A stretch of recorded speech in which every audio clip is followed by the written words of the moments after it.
So we're finished with the chapter on derivatives, and at this point, we know how to take the derivative of pretty much any function that somebody might throw at us, right? So as far as the mechanics of computing derivatives, we're pretty much on top of that, right? We've got our product rule, our quotient rule, our chain rule. We know how to deal with implicitly defined functions, inverse functions. We're pretty much derivative machines at this point. But we also want to know something about what you can do with derivatives, right? We have some vague notion that derivatives have something to do with tangent lines, with velocity, but we need to explore this a little bit further. And what we're going to do is we're going to look at derivatives in this context of graphs of functions, right?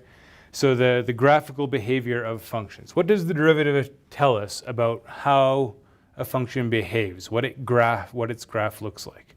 And it turns out derivatives have a lot to say about this. Okay? So we're going to start here with this idea of extreme values. Okay? And we're going to talk about both absolute and relative extreme values, or if you like, global versus local extreme values. We'll start with absolute.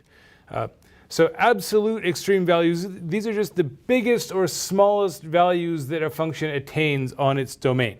Okay? So you have some function f, it's defined on some domain D, and C is some point, so we should be careful here and make sure we point out that C here, C is in that domain. C is in D, okay? So C is some element of the domain, and this value M is a Y value, right? So C is an input, M is an output. And when we talk about the absolute maximum value, we're referring to M, right? But it does have to actually be realized by some element in the domain, right? So this has to be a value that's actually attained by the function. Okay? So we say it's the absolute maximum value if the output that we get from f of c, right? So here's our m. If it's bigger than or equal to every other output on the domain, right? So it's the biggest possible output that we can get from our function over all possible inputs. That's the absolute maximum, okay? And if we wanted to turn this around and say minimum,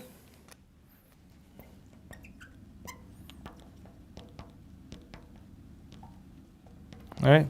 So if we had, say, m equal to f of c, well, that should be now less than or equal to f of x, right? We just turn around the inequality.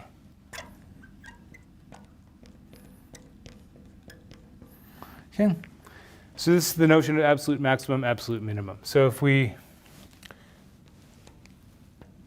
have the graph of some function, and perhaps it looks something like this.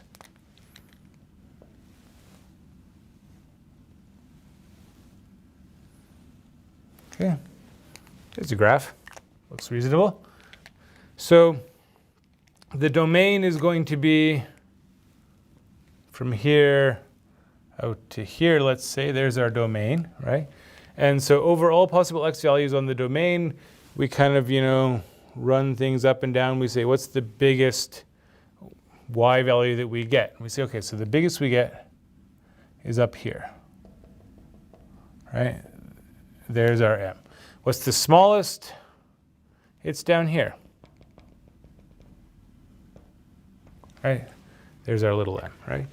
And each one does occur for some x value that's in the domain, right? So little m, big M, these are y values, but they come from plugging x values into the function, right? They're the outputs for a given input. Now, one thing to be careful of, you're not guaranteed existence of these values, right? It could happen, right? We could have something like, well, here's a function that you're familiar with, right? Simple reciprocal function. Y equals 1 over x, right? Doesn't have a maximum value because this is going to go off to plus infinity, right? It's unbounded. So the closer you get to 0 from the right, the bigger the y value gets. So you never reach a point where you say, oh, this is the biggest y value, because you can always get bigger and bigger y values by getting x closer and closer to 0, right? Similarly, we can get large negative values, so there's no minimum, okay? Now, but maybe it doesn't happen just because you have an asymptote. You could also have something like, this. You could have a graph that perhaps goes up, and then there's a hole in the domain, right? So it's undefined there. And maybe it resumes down here. And maybe there's another gap. And we have something like that, right? So again, we have these values here, which are bounds for our function, right? So there's sort of a y value here that's bigger than all possible y values for our function. There's one down here that's smaller than all possible y values for our function, but they're not actually attained by the function, right? We can't say that those values are given by f of c for some c in the domain, right? So we never actually reach that value, right? We get closer and closer and closer to that y value, but we never actually get there.